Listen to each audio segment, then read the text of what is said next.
Now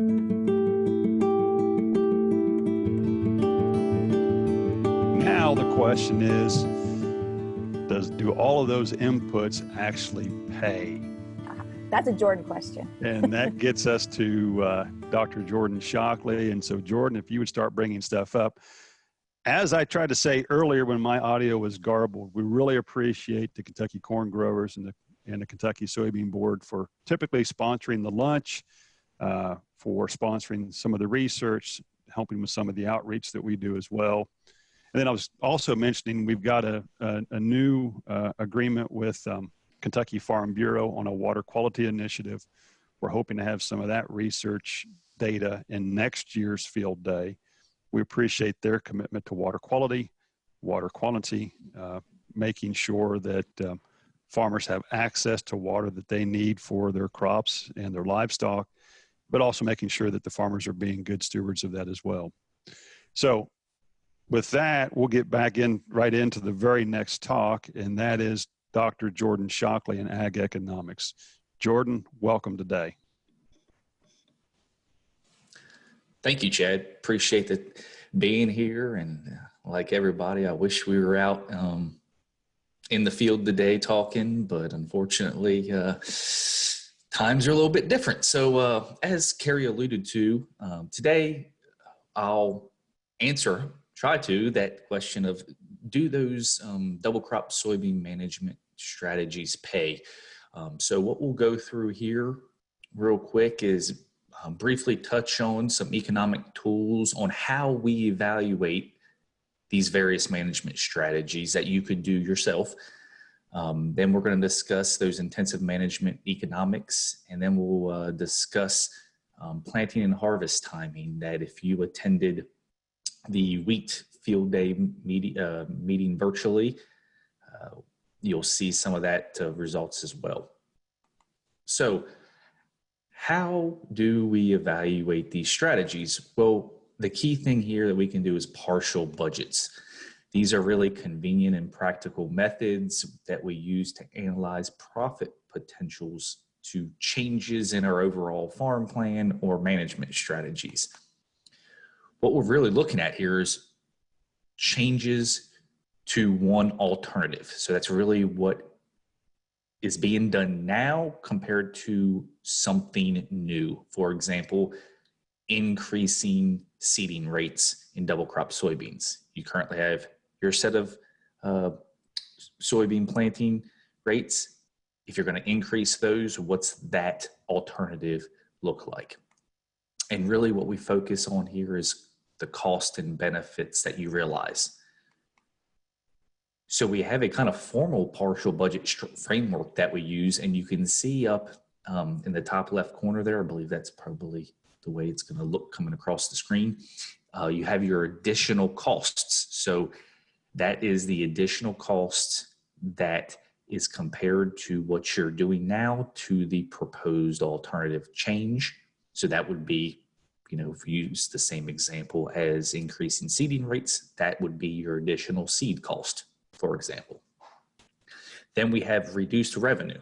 So does that change reduce revenue or income into the farm? Then we have additional revenue up on the top screen or top right. That would be basically, for example, increased yields.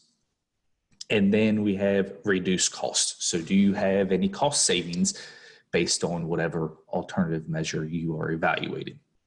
So then we take the left columns there and get your total additional cost, the right column there, your total additional revenue, and basically subtract cost from revenues to come up with a number. This is usually on a per acre basis. And so obviously if this is a positive per acre change, this is a good alternative to potentially undertake. Now there are other things to consider rather than just economic returns. Something new we're going to discuss, if you've seen me present in your county over the past 5 years, I've always kind of tried to throw in this partial budget discussion, but one of the things that we need to also think about is economic risk, okay?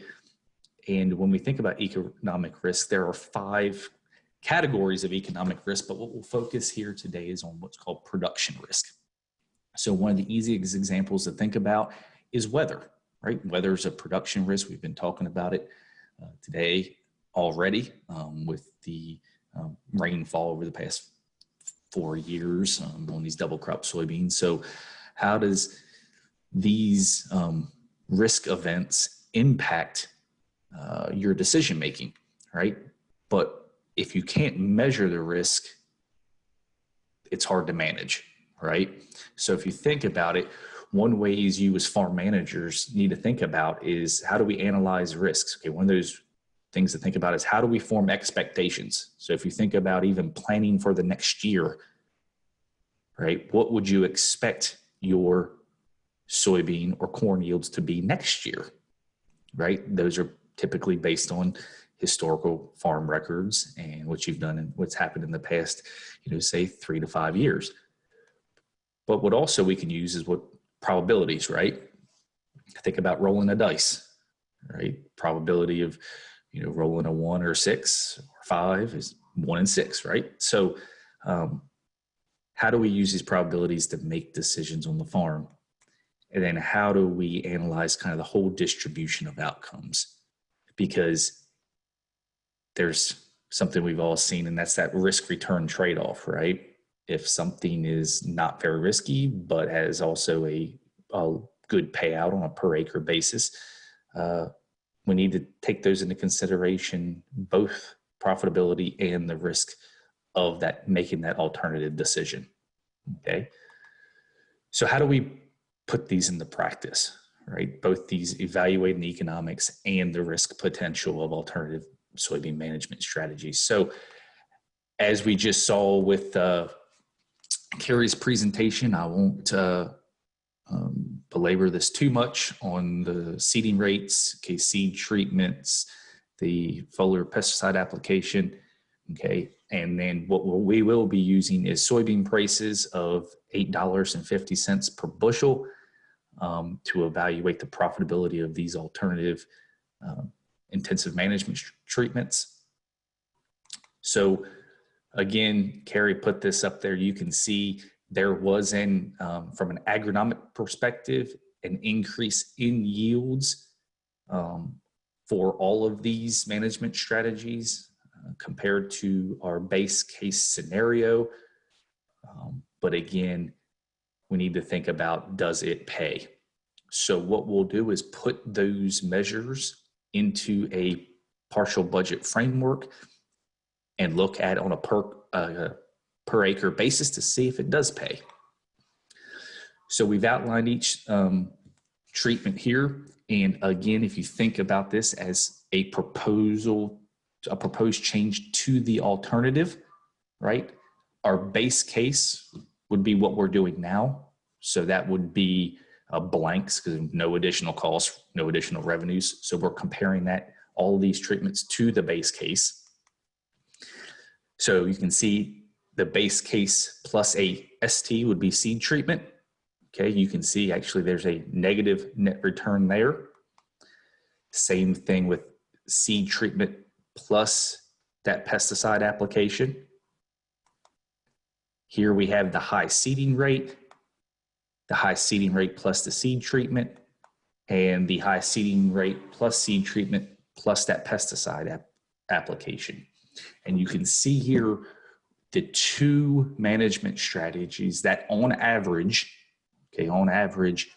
had a positive net return as compared to what we're doing now is the seed treatment at $9.85 an acre, as well as the high seeding rate plus seed treatment plus the pesticide application. They're at 90 cents an acre.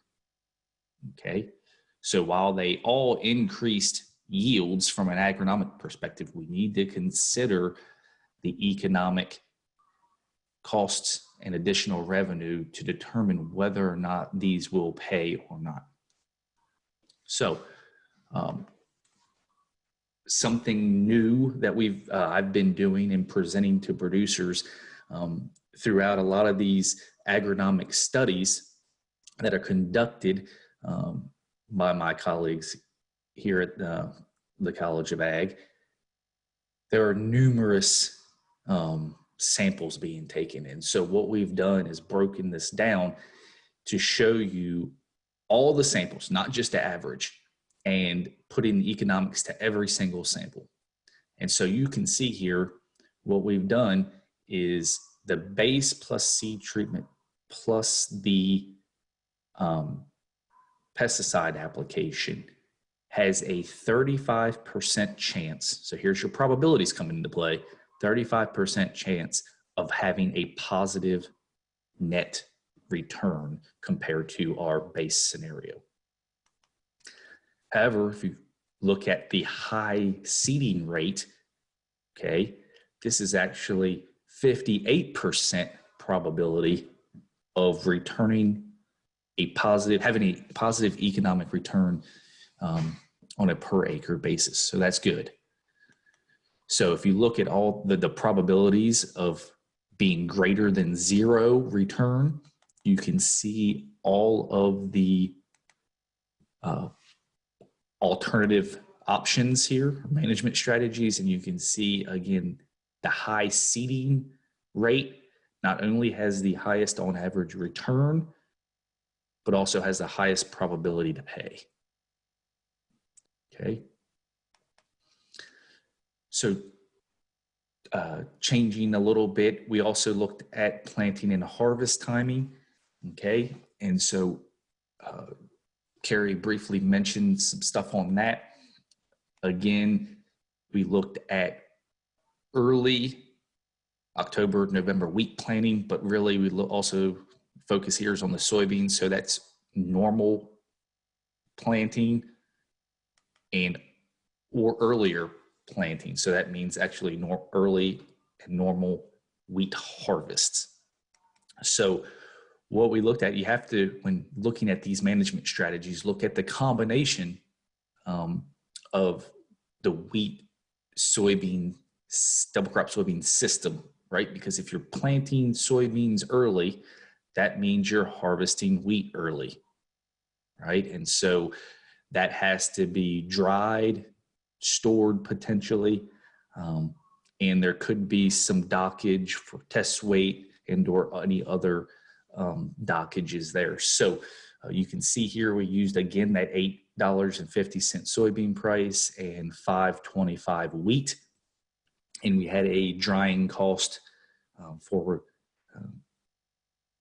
earlier harvested wheat at 5 cents a bushel point removed.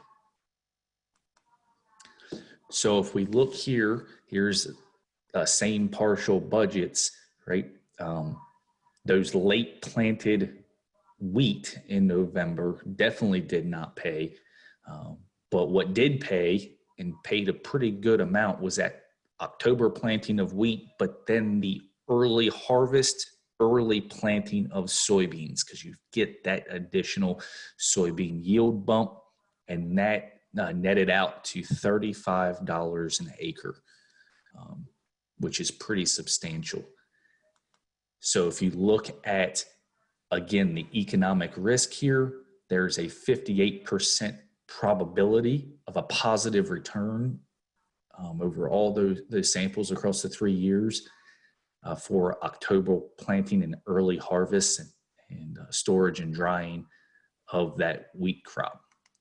On the other hand, you look at the risk potential here of that November planting with normal harvest, that only returns 13% of the time. And again, here's another distribution and probability with that early harvest, 23%, but planting late in November for wheat crop. So if you look at those probabilities of breaking even, okay, there's a 58% chance there's that highest probability to pay is that October planting of wheat and that early harvest or early planting of soybeans. So in summary, We can use these partial budget techniques to evaluate our alternative management strategies. Okay, consider those risk returns for each management strategy. High seeding rate for double crop soybean management has potential, and our October planting and early harvest wheat has potential when drying and storing.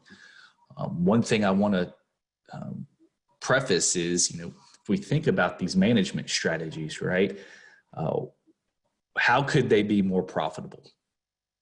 As you can imagine, as our grain prices, in this case, double crop soybean prices and wheat prices increase, this could, if we had $10 soybean prices, these could be more profitable, or that our input costs are lower. That means our seeding costs are lower, could provide even more profitability potential. But this evaluation was static at set prices, but you can imagine how these could change to be more profitable management strategies based on varying prices that you see. So with that, I'll take any questions. Here's my contact information, and I'll, like most of us, I'll be on for the remainder of the presentation and to answer any questions.